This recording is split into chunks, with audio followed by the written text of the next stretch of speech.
Mi suegra, una narcisista de manual a la que llamaremos la matriarca, tuvo la absoluta audacia de exigirme que vendiera mi propia casa, una casa que compré con mi propio dinero antes de casarme, para pagar las monstruosas deudas de juego y criptomonedas de mi cuñado, su amado niño dorado. ¿Y por qué? Porque la familia es lo primero y yo tenía demasiado. Trató de manipular a mi esposo, intentó poner en venta mi propiedad a mis espaldas y me hizo la vida imposible. Pero cometió un error fatal, confundió mi amabilidad con debilidad. No solo no vendí mi casa, sino que contraté a un abogado implacable, inicié una auditoría forense y descubrí que ella había estado robando del fideicomiso familiar. La arrastré a los tribunales, le quité el control de la herencia, dejé a su niño dorado en la bancarrota absoluta y me senté en primera fila para ver cómo el karma demolía su vida ladrillo por ladrillo. Si a ustedes les apasiona la justicia legal, si detestan a las suegras tóxicas y a los familiares mantenidos que creen que el mundo les debe todo, esta mega saga es para ustedes. Vamos a sumergirnos en esta historia de límites firmes, vulnerabilidad real y una venganza financiera fríamente calculada. Comencemos. Para que entiendan la magnitud del descaro de esta mujer y por qué defendí mi casa como una leona acorralada, necesito darles un poco de contexto. Nada en esta vida me ha sido regalado, y quiero que entiendan exactamente de dónde vengo. Tengo 33 años y soy arquitecta de software. Mi vida no fue un camino de rosas.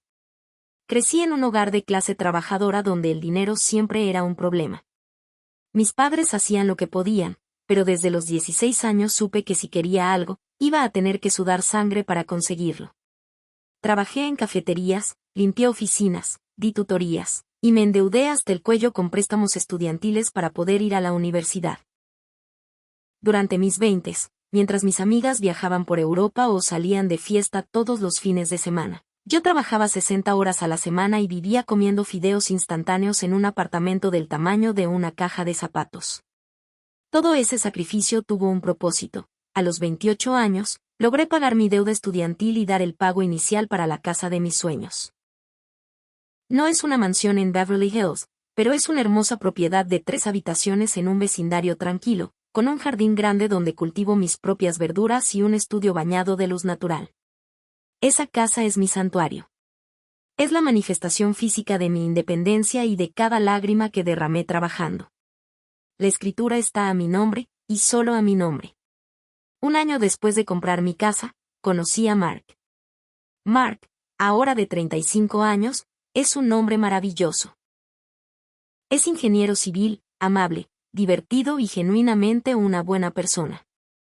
Nos enamoramos rápidamente y nos casamos hace 2 años. Pero, como en toda buena historia de terror de Reddit, el problema de Mark no es él, sino el equipaje que trae consigo. Y por equipaje me refiero a su familia. Mark creció en un ambiente que solo puedo describir como un culto de 2 personas dirigido por su madre, a la que llamaremos Eleanor o la matriarca. El padre de Mark falleció hace unos 7 años y dejó una cantidad decente de dinero en un fideicomiso, además de una póliza de seguro de vida, de la cual Eleanor quedó como administradora. Desde el primer día que conocí a Eleanor, supe que algo andaba mal. Es el tipo de mujer que te sonríe mientras te clava un cuchillo en las costillas. Siempre hacía comentarios pasivo-agresivos sobre mi carrera. Oh, eres arquitecta de software. Supongo que para algunas mujeres el trabajo es más importante que formar un hogar cálido. O comentarios sobre mi casa. Es linda, querida, pero un poco fría, ¿no crees? A los hombres no les gustan las mujeres que son demasiado independientes, las hace sentir innecesarios. Yo simplemente sonreía y cambiaba de tema, manteniendo mis límites. Pero la verdadera dinámica enfermiza se revelaba cuando entraba en escena Kevin. Kevin tiene 30 años y es el hermano menor de Mark. Kevin es la definición de diccionario del niño dorado y del fracaso subsidiado. Mientras que a Mark le exigieron trabajar desde los 18 años para pagarse sus cosas, a Kevin le han dado todo en bandeja de plata. Kevin fue a la universidad, abandonó 3 carreras diferentes, intentó ser DJ, intentó abrir un negocio de camisetas personalizadas, se metió en 6 esquemas piramidales diferentes, y últimamente, se creía el logo de Wall Street invirtiendo en criptomonedas y NFTs. ¿Y adivinen quién financiaba los delirios de grandeza de Kevin? Exacto, Eleanor. Ella le pagaba el alquiler de su lujoso apartamento en el centro, el seguro de su auto deportivo y sus gastos de negocios. Mark y yo nos manteníamos al margen. Mi regla con Mark siempre fue, tu familia, tu problema. Mientras no afecte nuestras finanzas ni nuestra paz mental, no me meto. Teníamos un acuerdo prenupcial sólido. Mark entendía y respetaba que mi casa era mi activo prematrimonial y que nuestras finanzas estaban mayormente separadas, contribuyendo ambos equitativamente a una cuenta conjunta para los gastos del hogar. Todo funcionaba de maravilla. Éramos felices. Hasta la cena del infierno. Ocurrió un viernes por la noche, hace unos 10 meses. Eleanor nos había invitado a cenar a su casa. Mark me dijo que era una cena familiar importante y que Kevin también estaría allí. Desde el momento en que cruzamos la puerta, la atmósfera era pesada. Eleanor no estaba haciendo sus típicos comentarios sarcásticos, estaba extrañamente amable, casi servil. Nos sirvió vino caro, preparó el plato favorito de Mark y no paraba de sonreír de esa manera tensa que tienen las Karens cuando están a punto de pedirte algo indignante. Kevin, por su parte, parecía un fantasma. Estaba pálido, sudaba, movía la pierna nerviosamente bajo la mesa y apenas tocó su comida. Llegamos al postre, y Eleanor finalmente dejó caer el hacha. Se aclaró la garganta, puso una mano sobre la de Kevin y dijo, con voz temblorosa: Chicos, los he reunido aquí porque la familia está enfrentando una crisis. Kevin ha tenido un pequeño revés en sus negocios. Mark frunció el ceño. ¿Qué clase de revés, mamá? ¿Cuánto dinero perdió esta vez en sus estúpidas criptomonedas? Kevin miró al plato. Eleanor saltó a defenderlo inmediatamente. No le hables así a tu hermano, Mark. Fue una estafa. Él fue víctima de personas sin escrúpulos. Y, el problema es que él tomó algunos préstamos para intentar recuperar su inversión. Préstamos de personas, poco amigables. El silencio en el comedor fue ensordecedor. Mark dejó su tenedor. ¿Cuánto, Kevin? Dímelo ahora. Kevin murmuró, $150,000. Y otros 50,000 en tarjetas de crédito. 200,000 en total. Y los tipos de los que tomé los 150K, dijeron que si no pago para fin de mes, me van a romper las piernas. O peor. Me quedé helada. $200,000. Este parásito de 30 años había apostado y perdido $250,000. Mark se frotó la cara con las manos. Mamá, no puedes rescatarlo de esto. No tenemos $200,000 líquidos. ¿Qué hay del fideicomiso de papá? Y aquí es donde el piso se abrió debajo de mí. Eleanor me miró fijamente. Sus ojos estaban calculando, fríos y expectantes. El fideicomiso está inmovilizado en inversiones a largo plazo, mintió Eleanor. Si lo sacamos ahora, las penalizaciones serían enormes y perderíamos nuestra seguridad futura. Pero, he estado pensando. He estado analizando todas nuestras opciones como familia. Eleanor se volvió hacia mí, me dio una sonrisa maternal que me revolvió el estómago y soltó la bomba atómica. Ope, tú tienes esa hermosa y enorme casa. Es demasiado grande solo para ustedes dos. Y he estado revisando el mercado inmobiliario. Las propiedades en tu área se han disparado. Si vendes tu casa ahora, podrías sacar fácilmente unos $350,000 de ganancia sobre lo que pagaste.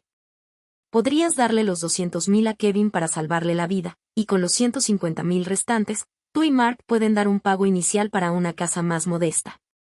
O, mejor aún, pueden mudarse al sótano terminado de mi casa. No les cobraré alquiler y así ahorran para comprar algo juntos en un par de años. Sería un hermoso sacrificio por la familia. El silencio que siguió a esa declaración es el silencio más profundo y pesado que he experimentado en mis 33 años de vida. Sentí que me pitaban los oídos. Mi cerebro literalmente se reinició tratando de procesar la absoluta y monumental audacia de esta mujer. Miré a Mark. Esperaba que se levantara, se riera en la cara de su madre, le dijera que estaba demente y me tomara de la mano para irnos. Pero Mark no hizo eso. Mark estaba en shock, sí, pero su reacción inicial me rompió el corazón. Miró a su madre, miró a su hermano llorando y luego me miró a mí. «Wow, eso es una locura, mamá», tartamudeó Mark. «Pero, quiero decir, las vidas de Kevin están amenazadas». «OP. ¿Es posible refinanciar? ¿O tal vez tomar una línea de crédito sobre la casa?» En ese milisegundo, algo se rompió dentro de mí. Y otra cosa, mucho más oscura y dura, se forjó. El hombre que amaba, condicionado por décadas de abuso narcisista para siempre salvar a su hermanito, acababa de sugerir que hipotecara mi esfuerzo de 10 años para pagar las deudas de un idiota. Me puse de pie lentamente. No grité. No lloré. Mi voz era tan fría que podría haber congelado el vino en las copas. «Eleanor», le dije, mirándola directo a los ojos. «Está sugiriendo que yo, una mujer que trabajó desde los 16 años, que se ahogó en deudas estudiantiles para salir adelante, venda mi mayor activo financiero, mi seguridad, para pagar las deudas de juego clandestino de tu hijo de 30 años que se niega a trabajar?» Eleanor frunció el ceño, su máscara amable empezando a resquebrajarse. «Es tu familia, OP. Cuando te casas, te unes a una familia. Su vida está en peligro. Es solo ladrillo y cemento, no puedes llevarte la casa a la tumba. Si fueras una buena esposa cristiana, no serías tan materialista». Me giré hacia Kevin. «Kevin, si debes dinero a gente peligrosa, te sugiero que vayas a la policía o empieces a vender riñones. Porque yo no voy a darte un maldito centavo». Luego miré a mi esposo. «Mark, me voy a mi casa. Si quieres venir conmigo, la puerta está ahí. Si te quedas a discutir cómo vender mi propiedad, puedes quedarte a dormir aquí». Tomé mi bolso y caminé hacia la puerta. Mark se levantó tropezando, murmurando disculpas a su madre y corriendo detrás de mí. Mientras salía, escuché a Eleanor gritar: «Eres un egoísta, sin corazón.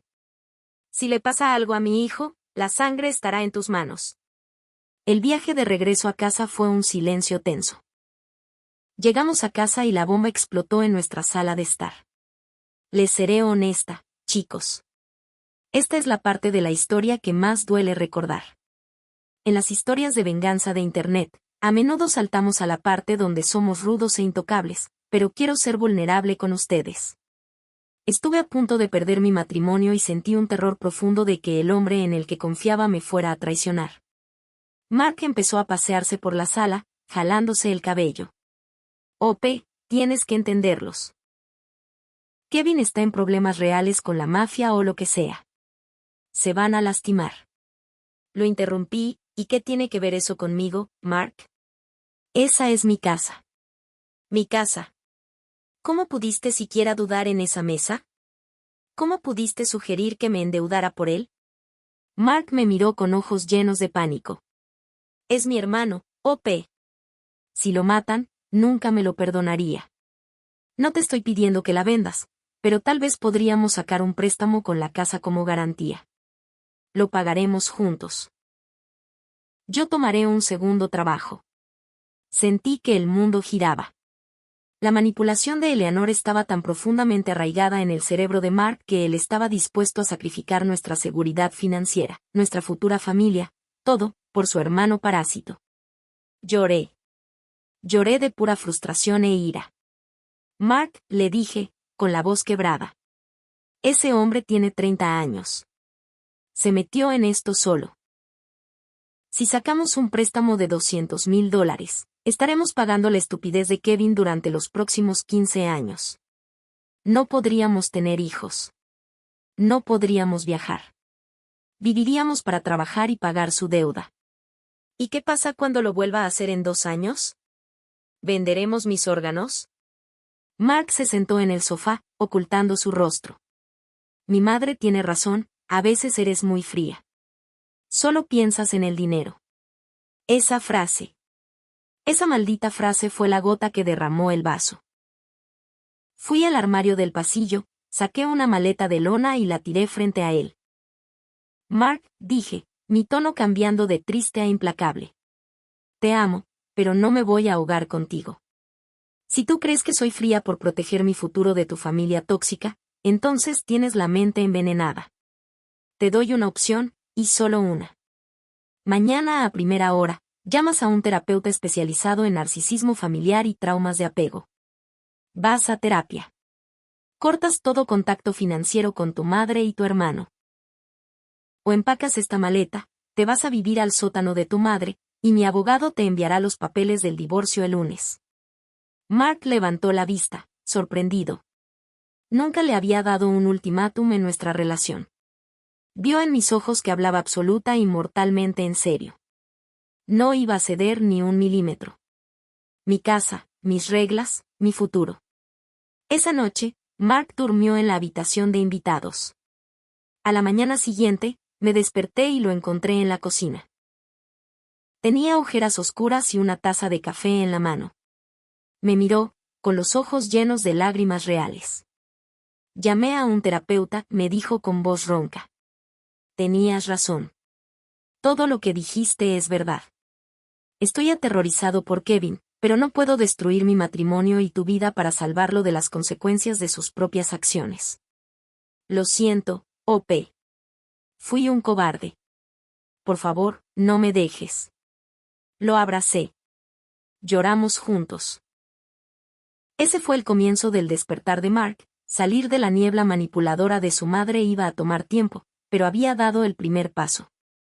Nos sentamos, abrimos una botella de vino y redactamos juntos un mensaje de texto para Eleanor y Kevin. Mamá, Kevin.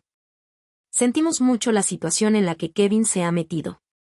Sin embargo, ni Ope ni yo vamos a aportar ningún tipo de fondo, capital o garantía hipotecaria para saldar esta deuda.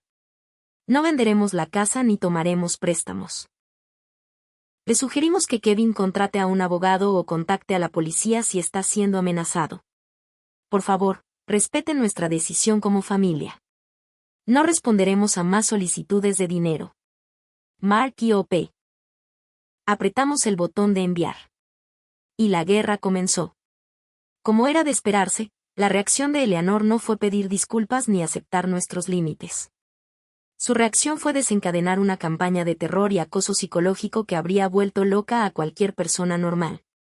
Primero vinieron las llamadas telefónicas. Mark recibía 30, 40 llamadas al día de Eleanor llorando, de Kevin gritando que íbamos a ser responsables de su funeral. Mark, siguiendo el consejo de su nuevo terapeuta, puso sus teléfonos en No More Star y bloqueó a su madre temporalmente. Al ver que no lograba contactar a Mark, Eleanor desató a los monos voladores. En la psicología narcisista, los monos voladores son familiares o amigos que el narcisista manipula para atacar a su víctima. Tías, tíos y primos que nunca nos hablaban empezaron a enviarme mensajes de odio en Facebook e Instagram. Eres una mujer desalmada y materialista. Prefieres tu estúpido jardín a la vida de tu cuñado. Mark se casó con una víbora corporativa. Debería darte vergüenza, zorra egoísta. Cuando Kevin termine en un ataúd, espero que puedas dormir bien en tu casota vacía. Tomé capturas de pantalla de cada mensaje, imprimí una copia y las guardé en una carpeta, para luego bloquearlos a todos. Pero la campaña de desprestigio en redes sociales no fue suficiente para la matriarca. Ella necesitaba dinero y lo necesitaba rápido, y su cerebro narcisista realmente creía que mi propiedad le pertenecía por extensión al haberse casado su hijo conmigo. Y así llegamos al evento que cruzó de la simple toxicidad al territorio criminal. Aproximadamente un mes después de la cena, yo estaba trabajando en mi oficina en casa. Mark estaba en su trabajo. Eran las 11 de la mañana cuando recibí una notificación inusual en mi correo electrónico. Era una alerta automática de CEO. El asunto del correo decía: felicidades por enlistar tu propiedad. Aquí tienes consejos para vender rápido. Fruncí el ceño. Hice clic en el enlace. Mi corazón dio un vuelco. Mi casa, la casa en la que estaba sentada, aparecía como próximamente a la venta en el mercado inmobiliario. Con fotos que habían sacado de internet de cuando la compré años atrás. Pensé que era un error del sistema o una estafa cibernética. Pero entonces, escuché un ruido en el camino de entrada. Me asomé por la ventana de la sala. Había un auto tipo sedán blanco estacionado frente a mi casa. Eleanor, mi suegra, estaba parada en mi césped delantero. Y junto a ella había un hombre con un portapapeles, vestido de traje, que sostenía un gran letrero de madera que decía se vende con el logo de una agencia inmobiliaria local. El hombre estaba usando un mazo para clavar el letrero en mi césped. Sentí que la sangre se me subía a la cabeza con una fuerza ensordecedora. Esta mujer, en su absoluto delirio sociópata, había contratado a un agente inmobiliario y estaba intentando poner a la venta mi casa. Abrí la puerta principal de una patada. Salí al césped, descalza, temblando de una furia tan fría que casi me sentía anestesiada. ¿Qué demonios creen que están haciendo?, grité con una voz que no reconocí como la mía. Eleanor se giró, con los ojos muy abiertos, pero rápidamente compuso su máscara de dulzura venenosa. Oh, cariño, estás en casa.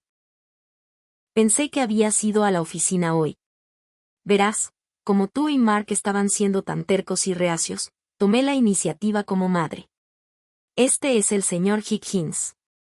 Es un agente inmobiliario muy bueno. Va a evaluar la propiedad y ponerla a la venta.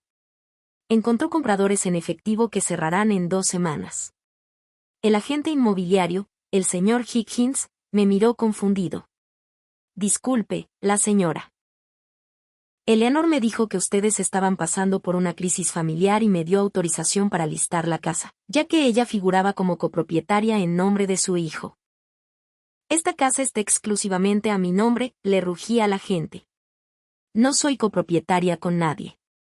Usted acaba de traspasar propiedad privada y está intentando vender un inmueble para el que no tiene autoridad legal. Tiene exactamente 30 segundos para quitar ese letrero de mi césped, meterse en su auto y largarse, o le juro por Dios que llamaré a la policía y a la Junta de Bienes Raíces del Estado para que le revoquen la licencia por fraude inmobiliario. El señor Higgins se puso pálido como un fantasma. Se dio cuenta de inmediato de que Eleanor le había mentido y de que estaba cometiendo un delito grave. Sin decir una palabra, arrancó el cartel de madera del césped, murmuró 1000 disculpas tropezando con sus propias palabras, corrió a su auto y huyó de la escena chirriando las llantas. Me quedé sola en el césped con Eleanor. Su máscara se cayó. Su rostro se contorsionó en una mueca de puro odio. «Eres una perra estúpida», me gritó Eleanor, perdiendo todo el glamour. «Kevin está a punto de perderlo todo. Él es la sangre de mi sangre. Esta casa es parte de mi familia ahora que te casaste con mi hijo, y tú vas a hacer lo que yo diga. Voy a destruirte, OP. Haré que Mark te divorcie y te quite la mitad de esto de todas formas».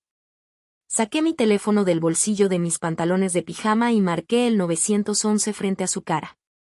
«Hola, policía», dije, manteniendo el contacto visual con Eleanor. Tengo a una intrusa hostil y agresiva en mi propiedad que se niega a irse y acaba de amenazarme. Necesito una patrulla de inmediato. Eleanor me miró con una mezcla de horror y furia. Supo que había cruzado una línea de la que no podía regresar. Me escupió un último insulto y caminó rápidamente hacia su auto. Mientras se alejaba, me gritó desde la ventana: «Esto no se ha acabado, maldita egoísta. Me aseguraré de que pagues».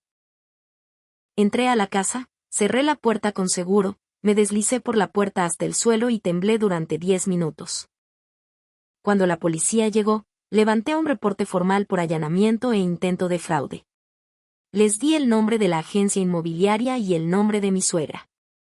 Luego llamé a Mark y le conté lo que acababa de pasar. Mark llegó a casa en 20 minutos, blanco como el papel. Vio el reporte policial sobre la mesa. Vio mi estado.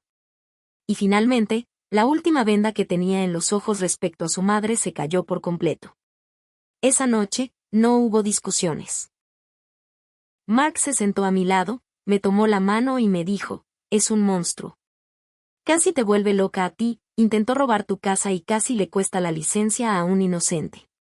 Terminamos con ella. Estoy 100% de tu lado, OP, ¿qué hacemos ahora?». Lo miré y le di la respuesta que cambiaría el rumbo de nuestras vidas. Mañana por la mañana, llamamos a un abogado. Eleanor quiere jugar con mi patrimonio. Bien. Vamos a investigar el de ella. A la mañana siguiente, me reuní con un abogado especializado en litigios patrimoniales y derecho familiar. Lo llamaremos el señor Sterling. El señor Sterling era un tiburón en traje de 3 piezas. Le expliqué toda la situación, las amenazas, el intento de venta fraudulenta, el acoso y la deuda de $200,000 de Kevin. El señor Sterling envió inmediatamente una carta de cese y desistimiento a Eleanor y a Kevin, advirtiéndoles que cualquier intento de contacto, acoso o acercamiento a mi propiedad resultaría en una orden de restricción inmediata y cargos criminales. Pero no me detuve ahí.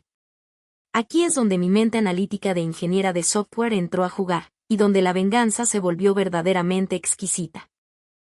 Le dije al señor Sterling, hay algo que no me cuadra. El padre de Mark murió hace 7 años. Era un contratista exitoso y tenía un seguro de vida considerable. Sé que dejó un fideicomiso familiar. Eleanor me dijo en la cena que el fideicomiso estaba inmovilizado en inversiones a largo plazo, y que sacarlo implicaría grandes penalizaciones. Pero si su hijo amado está siendo amenazado de muerte por la mafia o prestamistas usureros, ¿por qué una madre narcisista que ama a ese hijo más que a su propia vida no absorbería esas penalizaciones para salvarlo? ¿Por qué recurrir a robar mi casa, un método mucho más complicado y riesgoso? El señor Sterling me miró con una sonrisa depredadora. Excelente pregunta, O.P. La respuesta más lógica en estos casos es, porque el dinero ya no está ahí. O ella no quiere que nadie vea los registros financieros. Como Mark era beneficiario de ese fideicomiso, tenía todo el derecho legal de solicitar una auditoría y exigir ver los libros de contabilidad que Eleanor, como fideicomisaria, estaba obligada a mantener. Mark, apoyado por su terapeuta y fortalecido por la rabia de ver cómo su madre me había tratado, firmó los documentos autorizando al señor Sterling y a un contador forense a auditar el fideicomiso de su difunto padre. Al principio, Eleanor se negó a entregar los documentos. Gritaba que Mark era un traidor y que yo le había lavado el cerebro. El señor Sterling tuvo que presentar una orden judicial para obligarla a producir los registros bancarios. Cuando el contador forense terminó su trabajo 3 semanas después, nos llamó a su oficina. Los resultados fueron nucleares. El fideicomiso original, que estaba destinado a pagar el retiro de Eleanor y dejar una herencia significativa, cerca de $800,000, para dividir entre Mark y Kevin cuando cumplieran 35 años, estaba casi vacío. Quedaban apenas $40,000. ¿A dónde se había ido el dinero en los últimos 7 años? Eleanor, en su papel de fideicomisaria, había incumplido su deber fiduciario de la forma más atroz posible. Había utilizado el fondo como su alcancía personal. Descubrimos que ella financió íntegramente los negocios fallidos de Kevin. Los esquemas piramidales, los cursos de DJ en Ibiza, el capital inicial para su negocio de criptomonedas, todo había sido pagado en secreto robando la herencia que le correspondía a Mark. Además, Eleanor había utilizado cientos de miles de dólares para pagar cirugías estéticas, viajes en cruceros de lujo con sus amigas viudas y mantener una fachada de viuda rica en su club de campo. La razón por la que no podía sacar dinero para salvar a Kevin de la mafia de las criptomonedas no era por penalizaciones de inversión. Era porque ya se lo había gastado todo en ella y en el mismo Kevin. Y la razón por la que quería que yo vendiera mi casa y les diera el dinero, era para tapar su fraude. Ella sabía que Mark pronto cumpliría 35 años y tendría derecho a exigir su mitad del fideicomiso, unos $400,000. Si no tenía el dinero, Mark descubriría el robo. Si yo vendía mi casa y les daba el dinero, ella podría usar parte de ese efectivo para pagarle a Mark su herencia simulada, y usar el resto para las deudas de Kevin, ocultando así su desfalco masivo. Quería usar mi dinero para comprar su impunidad legal ante su propio hijo. Cuando Mark vio los documentos financieros, vio las transferencias a los viajes de su madre y a las cuentas de Kevin, mientras él había pasado años conduciendo un auto usado y pagando sus propios estudios con esfuerzo, se quebró. Lloró en la oficina del abogado. Lloró por el padre que trabajó duro para dejarles un futuro y por la madre que se los robó sin remordimientos. Pero su tristeza se convirtió rápidamente en furia justiciera. Mark miró al señor Sterling y dijo, destrúyela. Quítele todo. Aquí viene la resolución, chismó SITOS. La dulce y fría justicia. El señor Sterling presentó una demanda civil masiva contra Eleanor por incumplimiento de deber fiduciario, fraude y malversación de fondos. Cuando Eleanor fue notificada en su club de campo frente a sus amigas ricachonas, sufrió un colapso público. Intentó llamarnos a ambos de nuevo, pero nuestros abogados emitieron una orden estricta de que toda comunicación debía ser a través de ellos. Kevin, por su parte, entró en pánico total. Sin su madre para financiar su rescate y con la demanda congelando las pocas cuentas que quedaban, los prestamistas empezaron a acosarlo. Kevin tuvo que huir del estado. Se fue a vivir con un amigo a la otra punta del país, dejó de contestar sus redes sociales y básicamente pasó a la clandestinidad para evitar que le rompieran las piernas. El proceso legal contra Eleanor duró unos 8 meses. Fue brutal, humillante para ella y completamente exhaustivo. Trató de usar la carta de soy una viuda anciana y enferma, mi hijo me está atacando, pero el juez no tuvo piedad. Los registros financieros eran irrefutables. Las transferencias a cuentas personales de spas, boutiques de diseñador y criptobilleteras de Kevin estaban ahí en blanco y negro. El juez falló a favor de Mark. Determinó que Eleanor había cometido fraude flagrante y la destituyó inmediatamente como fideicomisaria. Para restituir a Mark los casi $400,000 que le correspondían legítimamente de la herencia de su padre, y que ella se había gastado, el juez ordenó el embargo de los bienes personales de Eleanor. ¿Saben cuál era el único bien de valor sustancial que le quedaba a Eleanor? Su casa. La casa grande, hermosa y ridículamente decorada en la que vivía y de la que tanto presumía. La misma casa a la que ella quería que yo me mudara a vivir en el sótano para salvar a su niño dorado.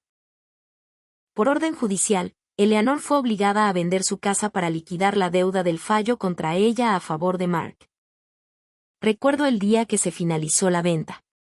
Mark y yo estábamos en la oficina del abogado cuando recibimos la transferencia electrónica de los fondos recuperados. Mark no lo celebró con champaña, suspiró profundamente, sintiendo que finalmente se había cerrado un capítulo oscuro y abusivo de su vida. La matriarca lo perdió todo. Tuvo que vender su casa para pagarle a Mark, y lo que le quedó fue consumido por los honorarios de sus propios abogados. Su reputación en su círculo social quedó completamente destruida cuando se supo que había sido demandada por robar la herencia de su propio hijo para mantener sus lujos. Sus amigas del club de campo le dieron la espalda. Ahora, Eleanor vive en un pequeño apartamento de una sola habitación en un vecindario de bajos ingresos. Trabaja como recepcionista a tiempo parcial en un consultorio médico para poder pagar el alquiler y sus gastos básicos, ya que no le queda ningún fideicomiso que saquear. Vive sola, amargada, y se la pasa quejándose en Facebook sobre cómo sus hijos la abandonaron en su vejez, publicaciones que nosotros obviamente no vemos porque estamos felizmente bloqueados. El niño dorado y falso lobo de Wall Street tuvo que declararse en bancarrota personal capítulo 7. Su crédito está arruinado por los próximos 10 años. Como los prestamistas informales seguían buscándolo, no pudo regresar a nuestro estado. La última vez que Mark supo algo de él, Kevin estaba trabajando como asistente de almacén en un supermercado en Ohio, ganando el salario mínimo y compartiendo un apartamento con 3 tipos que apenas conoce. Ya no hay mamá que le pague los autos deportivos ni los cursos de trading falsos. Mark y yo salimos de esta pesadilla más fuertes que nunca. Mark continuó con su terapia, sanó su trauma de apego y aprendió a perdonarse a sí mismo por haber sido ciego ante la manipulación de su madre durante tantos años. Usó el dinero que recuperamos de la herencia de su padre para pagar su propio préstamo estudiantil, invertir en fondos indexados seguros y, lo más hermoso de todo, compramos un pequeño terreno en las montañas donde planeamos construir una cabaña de vacaciones juntos. Mi casa, mi amada casa, sigue siendo mía. Sigue a mi nombre, intacta y a salvo. Mi jardín está floreciendo, mis vegetales están más hermosos que nunca y la paz que se respira en nuestras paredes no tiene precio. Antes de despedirme, quiero tomarme un momento para responder un par de comentarios y dudas que sé que surgirán en la mente de nuestros jueces del karma de la audiencia. OP, ¿por qué no dejaste a Mark cuando él sugirió sacar un préstamo por su hermano al principio? Eso era una red flag gigante. Es una pregunta justa.